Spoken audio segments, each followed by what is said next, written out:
Welcome to Flip the Script with Vic, a sacred space for honest, unfiltered, and sometimes taboo conversations between women walking the path of truth, healing, and soul remembrance. What started as my personal exploration has become a communal prayer, a podcast devoted to amplifying women's stories in their own words. I'm your host, Victoria Nielsen, intuitive healer, mama, and space holder for the divine feminine. Here, we gather as cycle breakers, mothers, mystics, creatives, witches, and wild ones, flipping the script on what it really means to be a woman in today's world. Through raw interviews, intimate solo casts, and brave conversations, we'll chat about motherhood, mysticism, psychedelics, spirituality, and more. You'll be reminded that your voice matters, that your truth matters, that you're here to walk in beauty. So be the prayer, and let's flip the script. Are you ready? Let's jump on in. Hello, hello, hello. Welcome to another episode of Flip the Script with Vic. It's your host, Victoria Nielsen. As always, I have the best job in the world because I get to talk to amazing women all across the globe, sharing their stories, their practices, who they are, their businesses, so many fun conversations, really about anything and everything. So thanks for tuning in today, because today we have Dr. Tonie Reincke, and I'm so excited to learn more about her Reincke Vein Center. But more than that, to learn about Dr. Tonie herself, how she got here, what is her story. Welcome, Dr. Tonie. Thank you so much for being with us. Thank you. I'm happy to be here. Welcome. So I know you're in Texas right now, but is that where your story starts? Are you originally from Texas? Or bring us through the journey of how we got to work on the vein clinic? Because I feel like that's something that is not very often heard of. And varicose veins and things like that, of course, women worry about. But I feel like there's probably more than just the beauty side of it. I'm sure there's some underlying things as well that got you started. So share that journey with us. Okay. Well, actually, you made a really good point, which is the cosmetic or beauty portion of it is just a fraction, really, of what I do. So we can get to that later whenever it's appropriate. But getting to this point, I guess if I started out, I would say I'm first generation. So I am the first person in my family to go to university. I really didn't, it wasn't even something that was on my mind when I was in high school because of that, because nobody had ever gone. And it was a high school counselor actually that came up to me and said, hey, you're in the top of your class. Have you thought about going to college? And then she sort of mentored me a little bit, like, this is what you need to do to apply. So I had a late start, and I ended up getting into my state university, which was Indiana University, Midwest. Go Hoosiers! And I started out and I went to nursing school, actually. So that was the beginning of this journey. I went to nursing school at IU. And was that more, I love, by the way, that you shared that you were kind of a late bloomer and that you didn't necessarily know, and that you had this guidance and the support to help you, because I think it's those little, not even little, but those people along the way that help shape us and guide us that really can lead us forward and down a path that we're meant to be on. So nursing school for you, was that about helping people, or was that, Yes. Okay, cool. Yeah. And so when I was in high school, I got a job in a rural hospital in the area that I was living at that time. And I was drawing blood I was a phlebotomist for the hospital. And so that kind of got me interested in medicine, but I really didn't know what I was going to do. But helping people is definitely my passion, right? So that was kind of a baby step, not to negate or take away or minimize nursing at all. But for me, it ended up being that way. It was a stepping stone. absolutely. And I find that to be true too. My sister-in-law is a nurse, and I think she's going back for more training now because after being in the field, she realizes she could do a bit more, and wants to do more and be a bit more specialized and things like that. And so, I guess being out there kind of with patients and in the world, did you realize in that moment that you wanted more, or did you already kind of start knowing that you wanted to go down the vein path, or did that come later? No, that was much, much later. Actually, I didn't have any idea about that. So being in a big university hospital, I saw I worked in a surgical ICU. I was a SICU nurse, and I saw residents rotating through all different specialties would come through our surgical ICU. And I just kind of got the idea, don't ask me where I had it, but I got the idea like, hey, you know what? Maybe I could do that. And so I actually was a nurse for about 7 years, a surgical ICU nurse for 7 years. And then I That's gotta took be a so next. tough, by the way. I feel like you're kind of teetering between, I mean, you're saving people's lives and really like in a high stakes, high adrenaline environment, I'm sure that had to get to you at some point as well. For sure. I worked in an open heart and transplant unit as well. That was like our clean side. And then our dirty side was large abdominal surgeries. So tons of great experience. But yeah, it was really, it was a high acuity setting and there was lots of stress and oftentimes not necessarily the best of outcomes. That was just something that you learn to process and deal with. But yeah, that did have a bearing. Of course it did. I mean, I think I have a capacity for a lot of empathy and I have a big heart and a little tiny petite body. But, yeah, I mean, it definitely did have impact. After that, I took my next step which was actually I went to physician assistant school. So I went from nurse to PA. And that was also a step. I think a lot of the steps that I took, those stair steps that I was climbing up were proving to me that I could do it to myself, not necessarily any naysayers, but I don't think I think people that have a lot of support and a huge network of of of a support system, that's awesome. I had none of that. And so I guess me gaining confidence was with each degree, I became a little bit more confident. So I went to PA school, I got out, I worked in neurosurgery, brain and spine surgery. Um, I actually took my MCAT, the test to get into medical school that same year, my senior year of PA school, and I got in the next year. You have to apply a year before. So I got in and went to medical school in Detroit, Michigan at Wayne State. And I had a really good mentor when I was working with the neurosurgeons. He's a radiologist, and I thought I wanted to be a neurosurgeon, but then kind of spun it past him or gave it to him and said, "What do you think about this? Like, I like procedures a lot. I like working with my hands." And that's why I thought about being a neurosurgeon because I had worked with them. But I'm considering radiology. And he said, "Oh, that would be the best decision you ever make."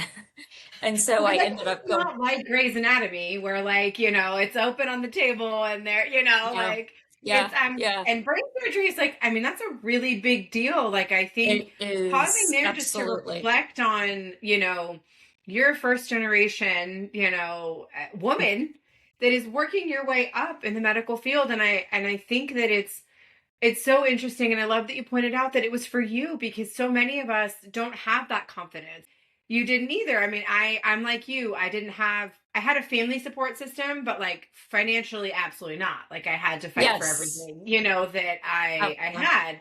Um, But yeah, it was, I mean, if I really like dove into it, there was a lot of cycles of toxicity and craziness that really I broke. And so there wasn't, again, I didn't have home support necessarily. Um, but yeah, I think one thing I want to say is like females in neurosurgery. Now I see these amazing physicians out there there's several of them on social media that I've seen, and I'm, screaming happy for them that they did it because they're breaking tons of barriers by doing that. But it just wasn't, it ended up being not the right decision. And I'm glad for me to do that. I was married, I actually had both of my children in medical school, which was, I wouldn't recommend that. Yeah. It was crazy. I cried a lot. Yeah, I did. But because it was so stressful. And I failed a lot of things too. I mean, if we're being totally honest, like I didn't really have the confidence. And, as I think about it now, I think that reason that I was just so scared to fail. And it sort of became this self-fulfilling prophecy, like you fail and then there was tons of shame and guilt, and it just kind of kept snowballing. And it was awful. Actually, it was so stressful in residency as well. I felt very judged, and I couldn't get out of the cycle. I mean, obviously I did, but you just keep going. But if you think about that, like, why was I so scared to get up in front of those residents? And in radiology, you take cases, and so what if you flub it up? That's how you learn. But I really was, I think, because there's this phenomenon where you feel like you don't belong.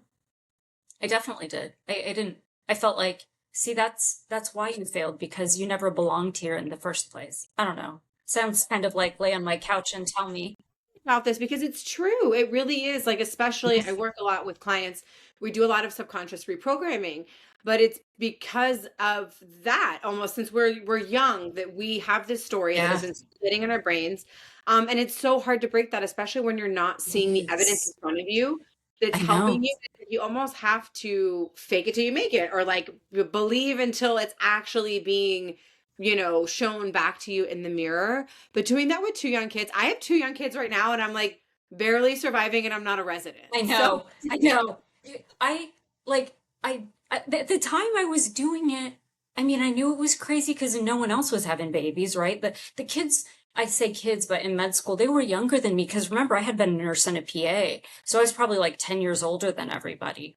But I didn't realize how crazy it was until now, when I see patients and they'll ask how old my kids are. And my sons are 25 and 20. And they'll be like, wait, you've got kids that old? Right? And I said, yeah, I had them in med school. And they, think that was crazy. And it really, really was.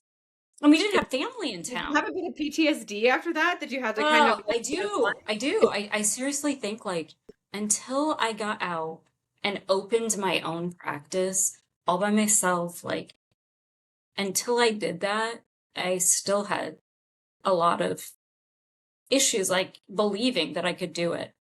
And I'm definitely not one, like, you can't put me in a box. If you unleash me and let me go, I'm going to flourish. But when people try to stifle me and, that she's a little girl, and my field is dominated by men. So, yeah.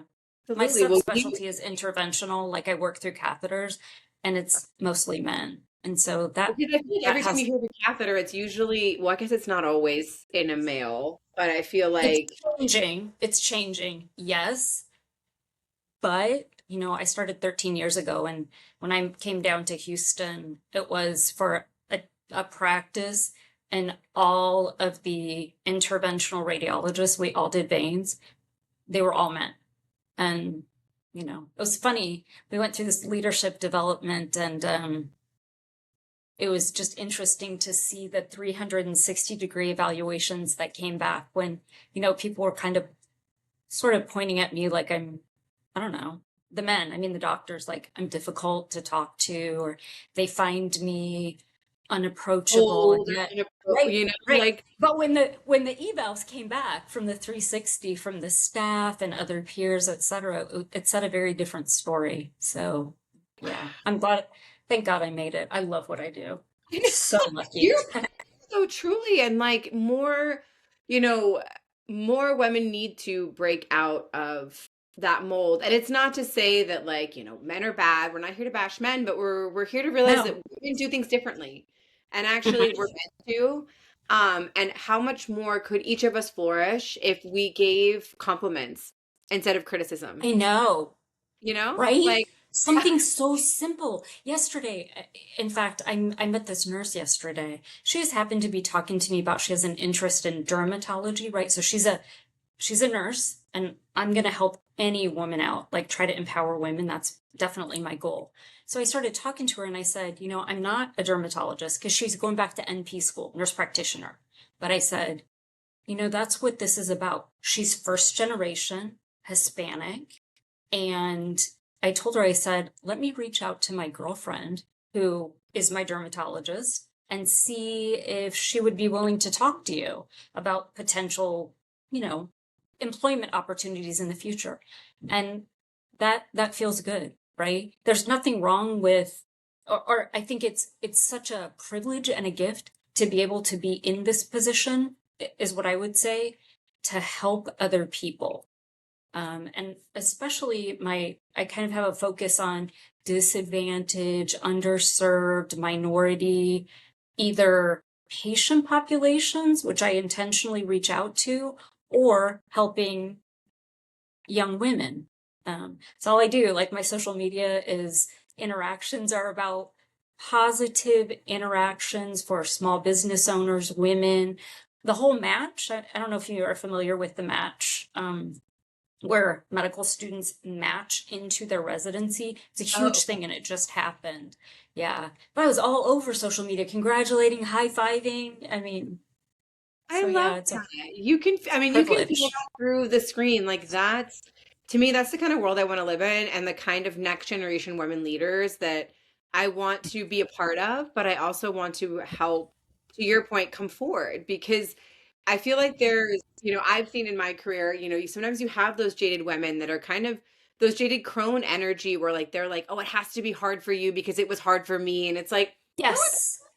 like actually, because it was hard for me, I want to make it easier for the next Yeah. generation because that to me is healed crone energy. We don't need to keep the doors closed. There's more than enough room at the table. Like just because I'm Right. giving away my secrets, like doesn't mean that anything's going to be taken from me. If anything, it should come back to me more because I'm Right. spreading love, Yes. you know? Yeah. I like that. I mean, you're younger than me, and I love that your generation is embracing that. I came from a different model of training where you were handed something and you just ate that and you smiled and said, thank you, right? Because I do. I remember getting out of nursing school, going to that surgical ICU, and people weren't real friendly. There's a saying in nursing that nurses eat their young, and I did feel like that. This isn't me like I'm not tough. I cry about everything. I'm the victim. I'm the antithesis of that. But I'm just calling it what it is. Like it's not crying about it. It's not being negative towards people. This was my experience, right? Not everybody was nasty, but there were plenty of people that were, even in med school and residency and fellowship. Yep. So my job now, I have residents and med students and ultrasound students that rotate. I make them feel welcome. Hi, I'm Dr. Reincke. We've got drinks back here. Here's the bathroom. Do you need anything? There's a heater and a fan. Treat them like a guest. It makes such a difference to their experience and how they feel. And that's important to me. I don't want Absolutely. people to feel like I felt. No, and then too, because they're, passing, I think that level of care onto the patients. Like if they don't feel good or if Yes. they've had a snippy day, like the patients are going to be the ones that suffer from that, which is so unfair to Mm-hmm. nothing to do with, Agree. what's Yeah. happening behind closed doors. And like, so it sounds like you kind of went down this path of radiology and then what was really the catalyst for you to open the vein clinic? Were you just like, I'm tired of being in the boys club, like it's time for me to spread my wings? Well, specifically veins, actually, that's a really good question. It could be a whole nother conversation. So I'll skip that because when you do interventional radiology, you tend to be the jack of all trade and the master of none. Okay. But I ended up, it was, I wanted to be the master of something. Call that ego, call that whatever. But I think it fit my personality because I tend to be based on lots of things. I think that I have anxiety. And so it's better for me when I can speak on something and do it well, kind of, So um, the catalyst was basically kind of just a toxic environment. It wasn't a good fit. There were lots of people that ended up leaving that initial practice. Actually, I was the first physician to leave. And if I'm being honest, they fired me. But it was an okay thing. It was Yeah, the you were like, best thing. That's fine with me." Yeah. Yeah. Of course, it was stressful because I was the breadwinner in my family. So, and at the time, my husband was staying home. He was a stay-at-home dad. So it was all on me. And there's a lot of stress with that, but it was the best thing. I was the first of about 9 or 10 physicians to leave that practice. All I have to say is that statement should really speak for itself. They all left, and they all started their own vein centers. So there's a lot of us in Houston. It's okay. I'm the only female solo owned individual. Like, I have one center in Houston. I want to keep it that way. I want to do my thing. You do it well and you do it ethically, it happens. And that's what we pride ourselves on here. Yeah. I love that. So, okay. So tell me more. We were talking a little bit more about, right, the cosmetic side, and obviously that's great. People have, beauty standards and things, but like, that's not really why we're here. We're here to help their health. So what, what are things that are there things, actually, I should ask, that like people need to look for that maybe they think is normal and is actually, hey, this is a sign of something going on? I would say one of the most common symptoms that patients will talk about is like a heaviness or an aching in their leg that gets worse as the day goes on. So as you stand up or you sit, the force of gravity, because veins are stretched out, swelling. It doesn't mean it's vein disease, but it might be an indicator that you do have vein disease. So these are common things, not specific to vein disease, but could be telling you something. So not just the visible veins, but yes, big visible varicose veins, that's a no-brainer. That's like, yes, you do have it. What I do here is I give my patients like a quality of life survey. It's 5 simple questions, and just ask them basically, how much are these symptoms affecting your ability to function on a daily basis? And then we can kind of put that together with their symptoms and history and physical exam and say, do you want to consider getting treated? And I say, do you? It really is the patient's decision. I put that decision making in their lap. I can guide them, like, yes, you have really advanced disease and you have open wounds, bleeding veins. I mean, that's like, okay, you really should get treated. But otherwise, it's not life and death. And I think that's also something that I really try to emphasize. I want to educate patients, and I want to tell them you always have a choice in your healthcare. And one of those choices is to do nothing, right? But I think that patients forget that. They go in, somebody gives them a pill, or somebody tells them this is what you need to do. Takes an appointment, says like, this is the next step journey. Like, you have to go do this. Like... No. And that's not here. That's not at all. If I get to educate them and explain vein disease, then I win, right? Because by telling them about their disease, you empower them, and then they can make an informed choice, whether it's now or in the future, and whether or not it includes me. I'm not the right physician for everybody necessarily, and that's okay. I love that. Like, I just want to hang out and like have tea with you. I'm like, we would just so get along. Okay. I'm like, yes, like, done. Next time I'm in Texas. That's right. But it's true. Like, I was just thinking of like my youngest, when he was young, we had to go to the doctor for some things for him, but they just made the next appointment and just assumed we wanted to go through with the surgery that like he didn't have to have. It was like a very cosmetic thing, and we were like, no, we're not okay with that. Yet they called to schedule the surgery. Like, we said yes. It was crazy. It is. And think about that. Think about, like, I'm so glad that you're smart enough to say, wait, let's slow this down, right? Because imagine that you're really relying on or dependent upon that physician's education or what they're kind of pushing you towards. So this is what I think, like, imagine, for instance, that you're elderly. Most of my patients are 40s to 50s, but some are older than that.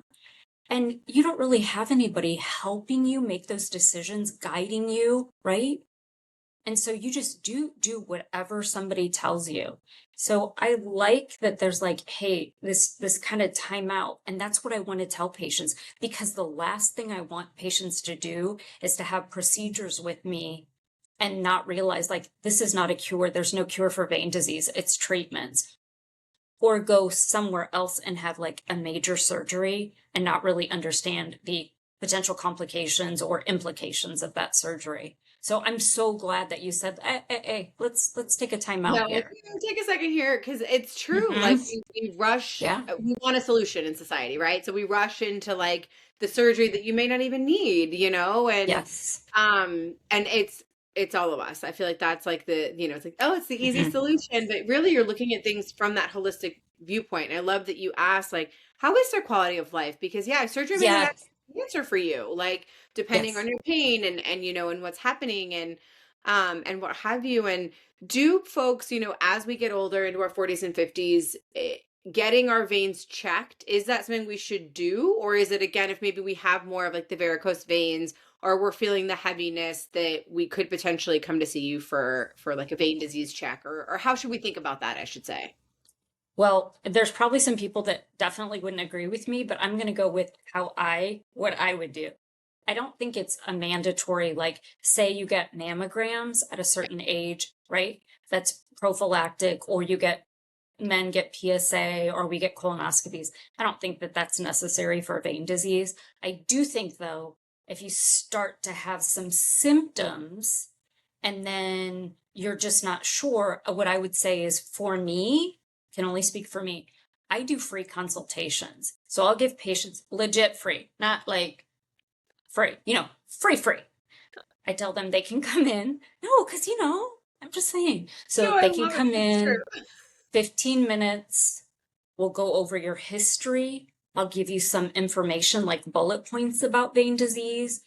And then if I think / you think that you might want to take it a step further, we'll talk about what's next. Ultrasound, right? Is that billable to your insurance? Would you owe anything? Because you need to know everything about that, like financial costs up front. Ultrasound is the next step. Why do you need that, etc. So for me, no, I don't think everybody needs to be screened, like screening for vein disease.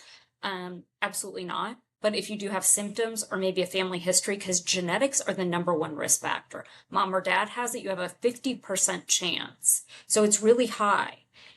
So if you have a family history and then you start developing these symptoms and you're somebody who stands all day and your legs are swollen, okay, maybe then. Okay, good. I love it. It's a case by case basis. But now we really, I Yes. didn't know it was a thing to like worry about. So now I'm like, you know what? Just something to be mindful of as I'm thinking about. My poor husband went in, he hiked in Japan last summer and he did something to his Uh-huh. leg. I wonder if he did something with his veins because he's got these weird, like, I don't know, it always hurts now, poor thing. And I'm like, I wonder what he did to himself. But now I'm gonna go down the vein rabbit hole and be like, did he do something? It could. I mean, if it was a vein, the only thing from hiking, if he had, let's just hypothesize for a second. If he had veins that are big and they're irritable, right? And he hiked, so he increased the stress, we'll say, on his leg. If a vein got irritated and it closed down on its own, that's called spontaneous phlebitis. It'll be sore, tender, maybe red. It was sore. Sometimes it's It was linear. like a red spot. It almost was like kind of, he said like bruisey, sort of a little bit. It could be then maybe he had a vein that got irritated and closed down. And then sometimes it's hard because the vein comes together, the vein closes, and it does cause some tenderness. Interesting. And that is just from like overuse, or it's just like you're doing too much at It's once, so it kind of shuts down. Is that fair? yeah, it just think of them as like irritable. Those, if somebody has vein disease, they're prone to weakness. And so overactivity or sometimes seemingly normal activity, yes, they can just spontaneously close. Not to say that's what he has, but if we No, put him in like the vein box. yeah, like just to see that way. Yeah. This has just been so fascinating. Thank you so much for your time today, Dr. Tonie. Is You're there welcome. anything else that you would love to share with listeners, or how can they best get a hold of you if they're in Texas and want to come into the Sugarland office?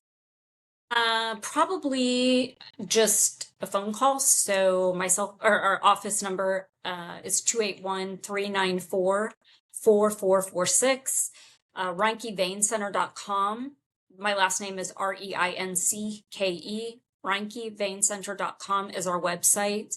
And Instagram, it's Reincke_vein.center. So plenty of ways. We're all over.